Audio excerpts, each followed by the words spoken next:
It is 7 a.m. in the Philippines. It is. Yes. 7 a.m. That's crazy because it's 5 o'clock by me. So like I have dinner in the oven. Well, I don't have dinner in the, I should have told them to put dinner in the oven.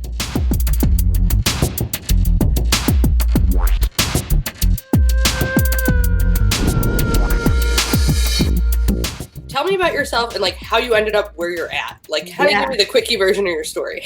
Yeah. So I'm originally from the US. I had been teaching in Boston or outside Boston, Massachusetts for 7 years.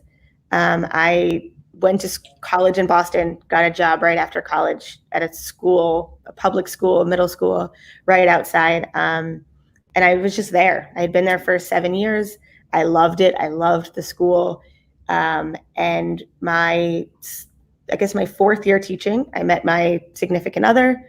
We got married. He was in marketing. So living in Boston wasn't such a big deal, being on one teacher salary and one marketing salary. Okay. We were doing totally fine. And he quit his job, decided to go into education. And we were both like, well, now we can't live in Boston. My husband is also a teacher, so I know what you mean. Yeah, 2 teacher salaries living in a city. It's not going to work. And so we had to make some decisions. I had also been there at that point for 10 years between college and working. And I loved the city, but I was growing out of the city and needed a change. And so we started looking at, okay, where are we going to go? What's our next step? We thought about moving to DC, which is a different city. Boston at that point, it also had like 100 inches of snow one winter. And we were like, I'm all set with the snow stuff. And so a colleague of mine had come back and said, look, you're a young couple. Like, why don't you guys move abroad? And I was like, what do you mean teachers don't do that? It's not a thing people do. What do you mean? And she was like, I did it last year. Like, here's my story. And so she had gone to Paris and worked at a school in Paris for a year and loved it. And so she was like, just think about it. And so I applied and I went through I don't know it's like a job fair, I guess. Okay. That's what I was going to ask. I was like, is there a service that does that? Yeah, there are a few services that kind of like an Indeed or Monster.com or any of those kind of things that you put your resume out there and all international schools can look at. And they happen to have a job fair in Boston. So I was like, well, it's down the street for me. I'll go. I'll see what happens. And I went to this job fair and that was 2017, January of 2017. Okay. I went to the job fair, not really thinking I was going to leave my school. At that point, I still had my job. So I was like, it's whatever it is. And I went and I got 2 different job offers. I got a job offer in Luxembourg and a job offer in the Philippines. Okay. And the difference was Luxembourg, we were still going to be broke because it's really expensive to live there. And the Philippines, we wouldn't be broke. So my husband said, we're going to the Philippines. So out of my Innovator Academy, one of the things that like here where we're talking is sometimes I like to take an aspect of teaching and run it through the design thinking process and think about like, how could we either maybe like fix or make a solution better or just come up with some ideas and things. Tell me about your Innovator Project and what are you working on? Yeah, so I teach math and I adore my classroom. I don't think I'd ever want to leave the math teaching classroom. Like that's my end goal. But I also really love technology and I love integrating technology into my class. And when I was in the States, we had I was in grade 8 at the end, and we had Chromebook carts. We weren't one-to-one with computers. We were just Chromebook carts, and the kids used them every once in a while. But when I moved to this school, starting in grade 7, our kids are one-to-one with their own device. And so I had to really think about how to do that in a math classroom. Like, how do I integrate a device into a math classroom? Yeah. And generally, it's a MacBook for most of my kids, which was, in my opinion, as a math teacher, I wish it was an iPad or an iPad Pro so they had the pencils that they could write. That would be really helpful. Yeah. But it's not a writing device. So I had to really think about how to integrate a computer into classrooms. And it really came down to like using Google Slides, Google Sheets, Google Docs a lot, like those kind of things a lot, which is what most of us use. But I started to realize that my kids didn't really know how to use them. They knew how to like write a paper or they knew how to make like a really basic slideshow. They had no idea what Google Sheets were. Like that was unknown to them completely. True. And it was sad to me because I'd be like, okay, so here's your project and this is what I want to see in the end. Go. And they'd be like, so what template do I use? And I was like, no, there's no template. Just go. And they were like, but I don't understand. And at my old school, I would say that kind of thing. And they would pull out like the pom-poms and the poster boards and the crayons, and they would get in their hands and they could do, and some kids would make a presentation on whatever, Google Slides probably, but a lot of kids also do physical things and whatever. But when I was only giving them a computer option, the kids didn't really know what to do. Yeah.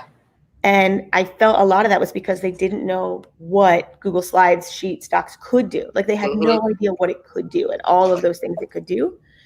And so I started asking around, like at school, okay, so what do we do to teach the kids these things? Like do we have a program that I'm missing out on? Do we have something where the kids learn? And the answer really was no, we don't. We have a design tech class, but that's really focused more on like Photoshop and that design kind of aspect. Yeah, it's a little bit more art. Yeah, it's a little more of the artsy version of it.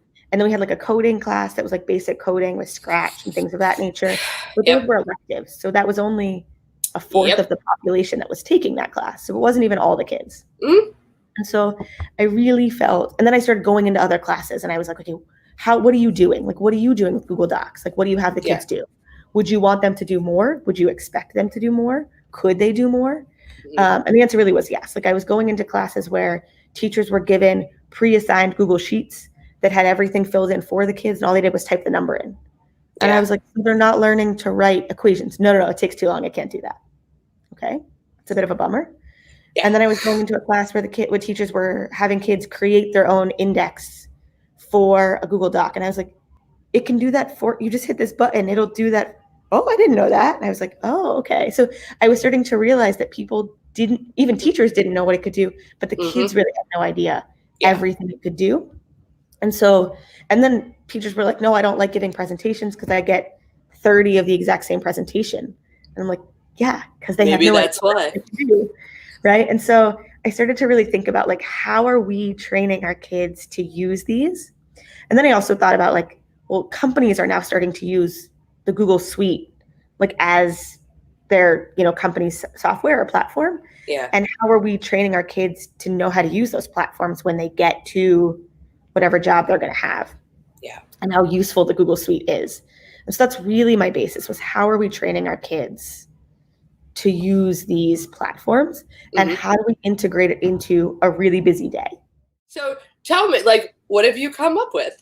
Like, so I'm not going to lie or try to sugarcoat it. It's been a really slow start. Like I think like the Innovator Academy, like I was so jazzed when I left and I was like, all these things. I would think about it every once in a while. Yeah. And then I'd maybe write a few things down on paper and then I would kind of think about it again for a little while. But then of course, Christina, my mentor, is phenomenal and like has pushed me a lot, which has been really good. And I also feel like, and by no means do I like owe her anything, but at the same time, I'm like, okay, I need to produce something to show Christina that I'm trying. Yeah. Because I think what my kind of end goal at this point is like some kind of online training, because I also don't expect every teacher out there to be able to teach this. And I don't expect myself to be able to teach everybody. Like I said, I'm not leaving my classroom. Like that's never my end goal. So I don't want to take this on as like a curriculum in a classroom. Yeah. So I needed to figure out how could it be kind of self-run. And I think an online course is the best way to self-run it. And I think of it almost somewhere similar to if you do Google's like level 1, level 2, if you do their like training course, something similar to that, where there's, some video testimonials maybe, or some video like lesson kind of thing, some information about it. And then like maybe like quiz questions at the end to kind of quiz you on the information. And then I do see maybe like a badge system, because I mean, as adults, we all love the badge system. The kids love the badge system. Some kind of badge system at the end, like you are now a Google Docs master level 1, right? And so some kind of badge system that works into it. And so creating those online courses, I think, is where I'm at. And so like even just like opening a Chrome browser is brand new for some of my kids. Yeah. Especially if they're on MacBooks too. You have the kids that are like, but I'm on the internet, and you're like, you're on Safari, and they're like, what's that? So I mean, even just something like that. Yeah. Yeah. No, that's huge. And so I started just outlining it through like a Google slide for now. And so it just kind of clicks through just to kind of follow where we would go with this. Yeah. And so we're at like very intro stage. I think for me, my like just like looking at it from my school's perspective, we do like an intro day for the kids at the fall. So my end goal is to get it up and running for August when we start school. So at least for my kids, I can run this as like an intro course. And because the first day, like setting up their computers is like an absolute nightmare. Yeah. You've got kids that don't even know how to turn those on, to kids who are just, doing everything on their computer. So having an online self-paced course where I don't have to stand up at the front and be like, okay, everybody log into your computer now. Like I don't have to do that anymore. Yeah. It'd just be huge. What I've done so far, just to like even do something. So every Friday, the last block of the week, I do Tech Tip Friday, and my kids love it. They like scream for it. And so it's just that. It's 5 minutes at the beginning of class. They come in, it's on the board, and usually I make like a quick little GIF of what it is. And so we started out with like Control A. Like, did you know Command A will select everything in your document? And they were like, what? No way. And so every Friday I have like a different tech tip. And kids are starting to like request things, which is really nice. And they'll be like, some kid will say like, hey, Miss Paul, did you know you could do this? And I'll be like, I did, but like not everybody does. So let's put that in for next week. And so like, I love that. Which has been really cool. And so I've done that every Friday or last block of the week. And we'll do some, this week is actually, we're doing sheets and like a much bigger, so it's like the whole class is about sheets because we're starting to talk about sheets in math class. But that's been really cool as like, just even like a small integration. And I mean, I teach 90 kids and I'm like, if 10 of them get it, I've won. Do you have like a homeroom or an advisory period, or these tech tips, this is something that you do like in your math class? Yeah, so we do have an advisory period, but this is currently happening in my math class. Okay. It is something that would be really great if I could get it to integrate into an advisory. Yeah. And I would love for that, especially because our advisory is about 25 minutes twice a week. So if I could get it to like a quick streamlined 25-minute activities and then streamline it so then every kid would get them. That's what I'm thinking. How do we get all the kids to get it? Kind of, I guess like in closing, I feel like we have a lot of really good stuff here. Yeah. If you could maybe talk about what are your favorite like tech tools for math? We are one-to-one. I use Desmos a lot. Okay. I use the Desmos activity builder a lot. So there are lots of activities already built on Desmos. Okay. But essentially, I'll take activities. I take a lot from Open Up Resources, which is from Illustrative Math. Okay. And I kind of take their lesson and I'll build it on top of Desmos. And so what it'll let kids do is it'll let them answer it'll have question banks, or it'll have a table, or they can create a graph, or there's a drawing section where they can have them draw things. Okay. And then it'll let them submit to class. So they can submit their answer and they can also see everybody else in the class's answer.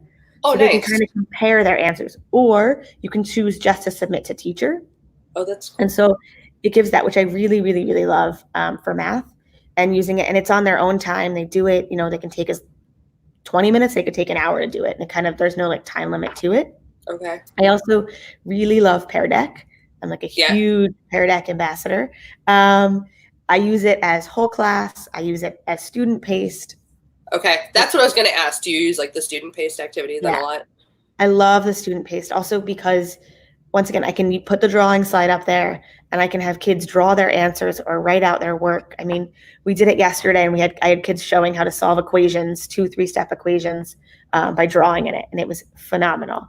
It's a bit of a pain to draw and solve equations like using a mouse touchpad on a computer instead of an iPad.